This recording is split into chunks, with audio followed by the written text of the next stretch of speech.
დავიწყოთ ნატოს გენერალური მდივნის მოადგილის, რადმილა შეკერინსკის ბოლოდროინდელი ვიზიტით სომხეთსა და აზერბაიჯანში.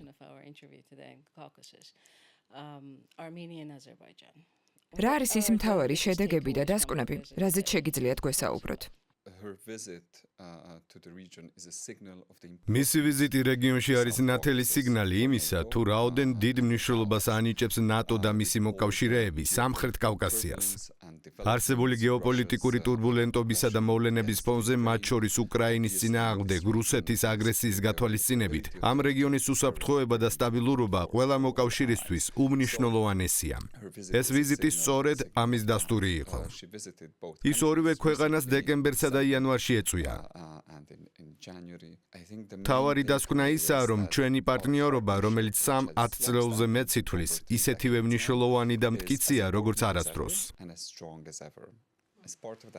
ამ პარტნიორობის ფარგლებში ჩვენ ვახორციელებთ როგორც პოლიტიკურ დიალოგს, ისე პრაქტიკულ თანამშრომლობას. ამჯერად ის სათავეში ედგა დიალოგის ნაწილს, კონსულტაციებს, შეხვდა ორივე ქვეყნის ხელმძღვანელობას და გადასცა გზავნილი ერთმანეთთან საუბრისა და ერთობლივი მუშაობის აუცილებლობის შესახებ.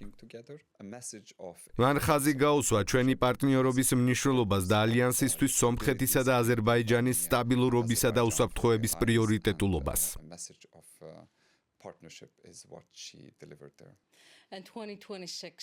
როგორც ჩანს, 2026 წელი მნიშვნელოვანი იქნება რეგიონისა და პარტნიორობისთვის, რადგან იგეგმება ნატო-სომხეთისა და ნატო-აზერბაიჯანის პარტნიორობის ახალი ჩარჩო ხელშეკრულებების ხელმოწერა. რას მოიცავს ისინი? NATO, Armenia, NATO, Azerbaijan partnership. Now, what does that entail? What does that mean?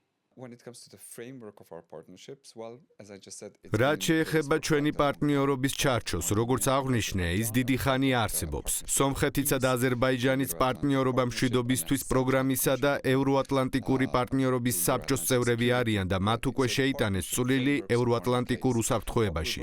ასე რომ პარტნიორობის საფუძვლები უკვე არსებობს.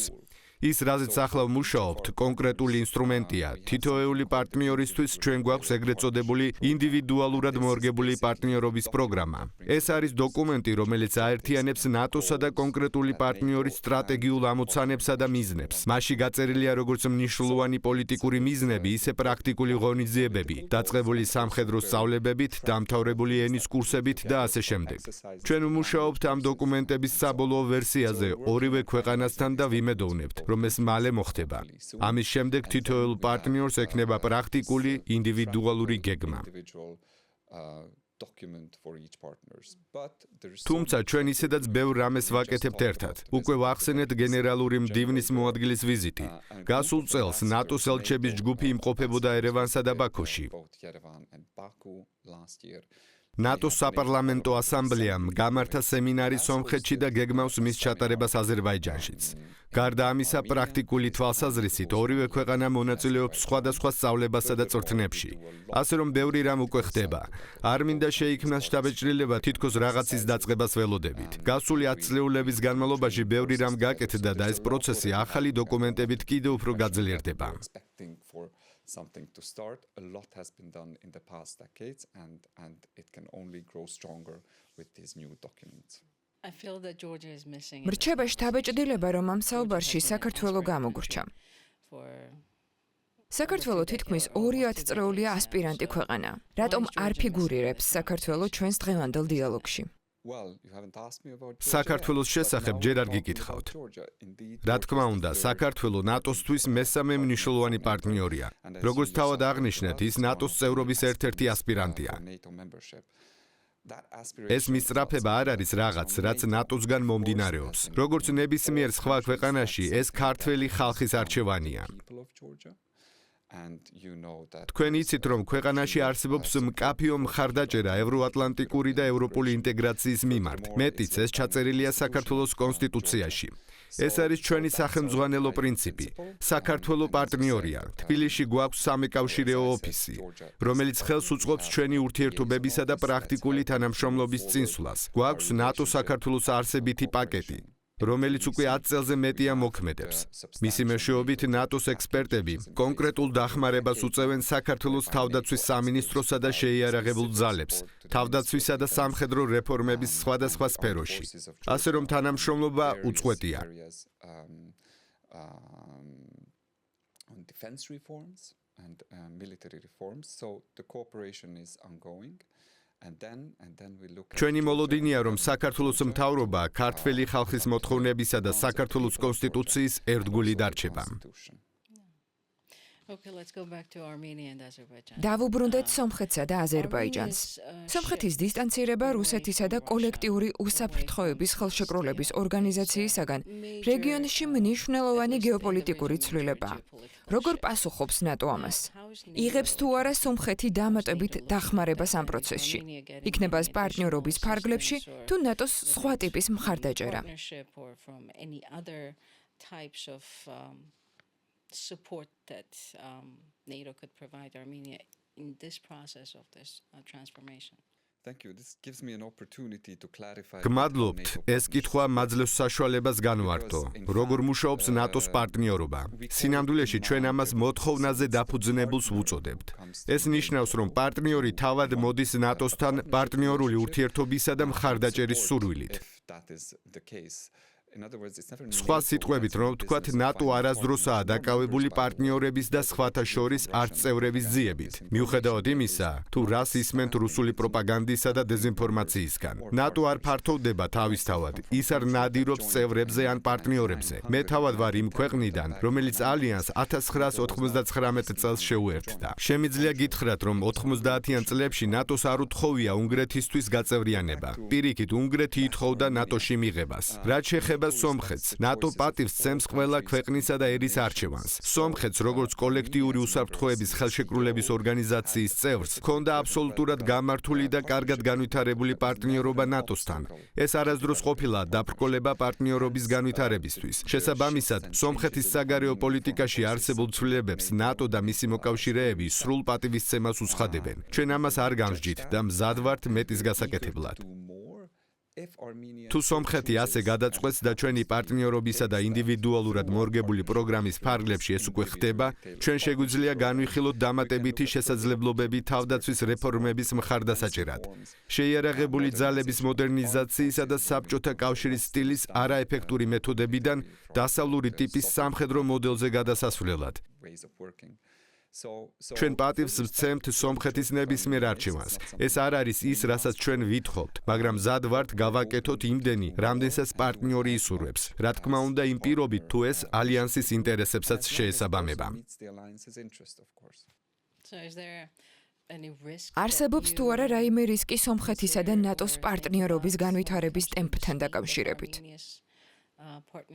არის თუ არა საფრთხის შემცველი პროცესის დაჩქარება ან პირიქით შენელება?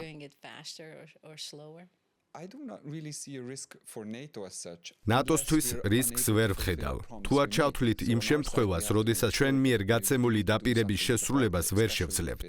ჩვენი მხრიდან უნდა დავწმუნდეთ, რომ თუ პარტნიორთან რამეზე ვთანხმდებით, განსაკუთრებით თავდაცვის შესაძლებლობების მხარდაჭერის სფეროში, მისი განხორციელებისთვის შესაბამისი რესურსი გვაქვს. თუ თქვენ პოლიტიკურ რისკს გულისხმობთ, პასუხია არა. ალიანსის სიძლიერე იმაშია, რომ ნებისმიერ გადაწყვეტილებას კონსენსუსით ვიღებთ. თუ 32-ვე მოკავშირე თანხმდება სომხეთთან თანამშრომლობის გაღრმავებაზე, მაშინ ჩვენი მხრიდან რისკი არ არსებობს.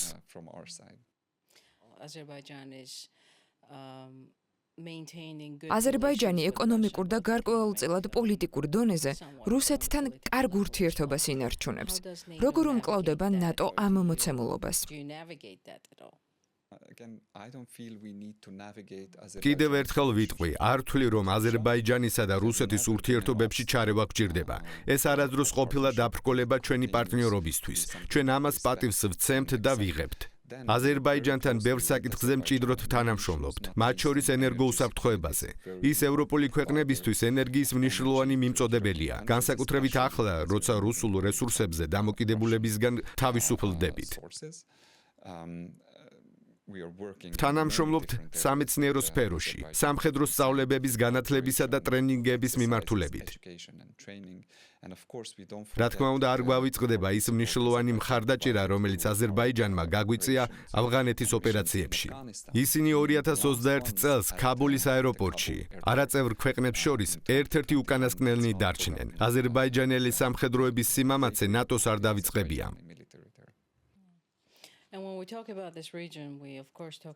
როდესაც ამ რეგიონზე ვსაუბრობთ, ბუნებრივია ვგულისხმობთ რუსულ გავლენას. იქნება ეს პოლიტიკური თუ ეკონომიკური გზებით, ენერგორესურსების ექსპორტით თუ ჰიბრიდული ოპერაციებით.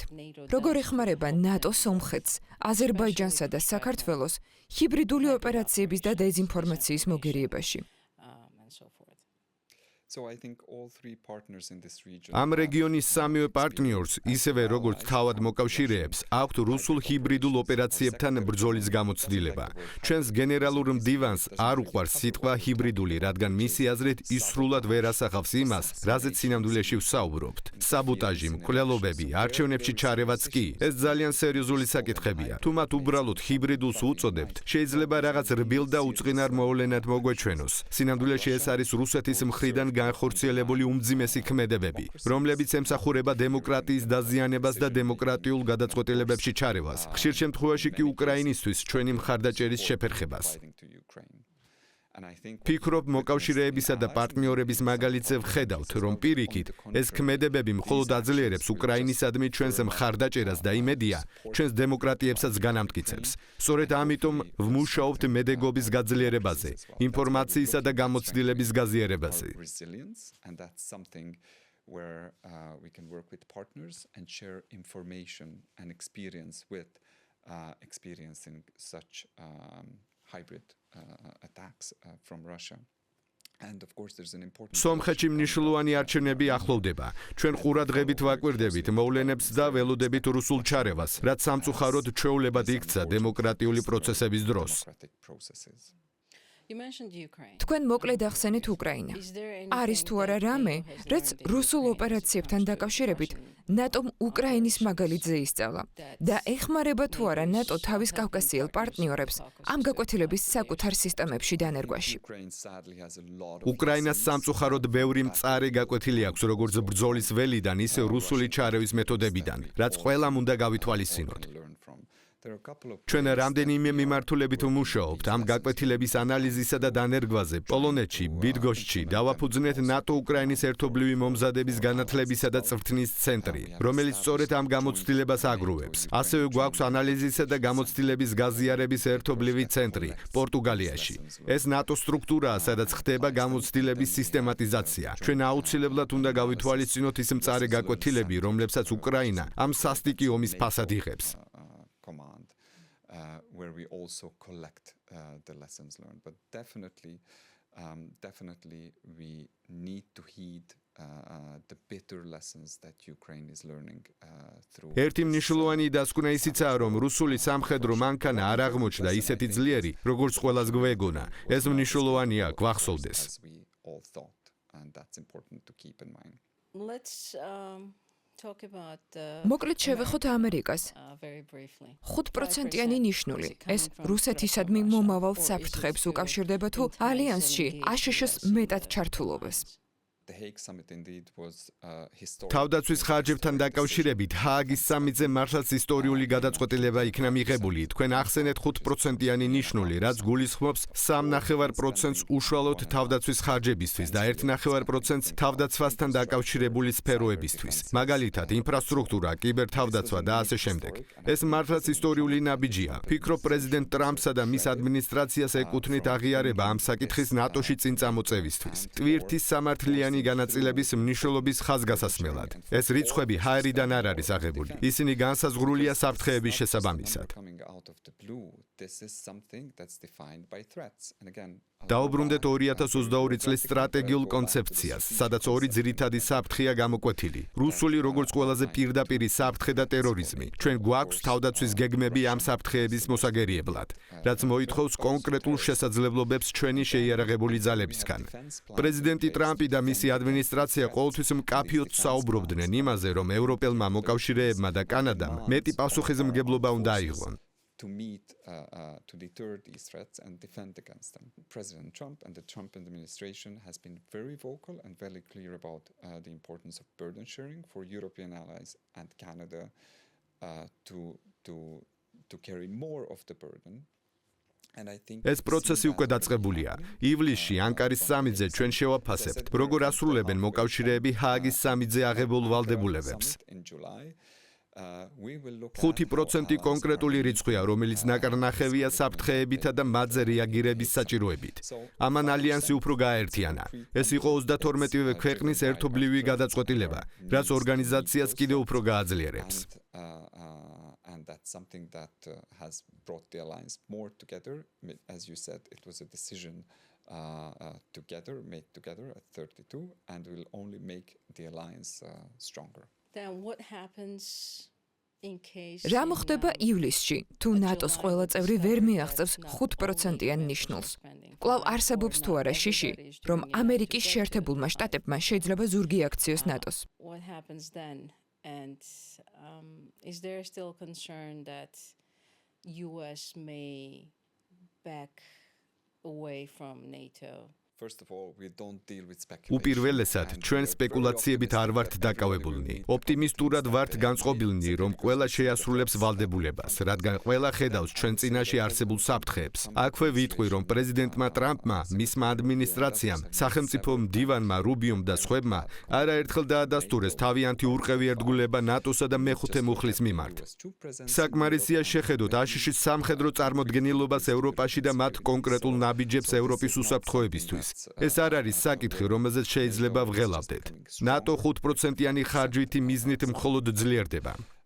And I'm very optimistic that all allies are working towards that. Are you optimistic? ხართ თუ არა ოპტიმისტურად განწყობილი, რომ არსებული გამოწვევების ფონზე ღია კარის პოლიტიკა ძალაში დარჩება? Threats and challenges that we face.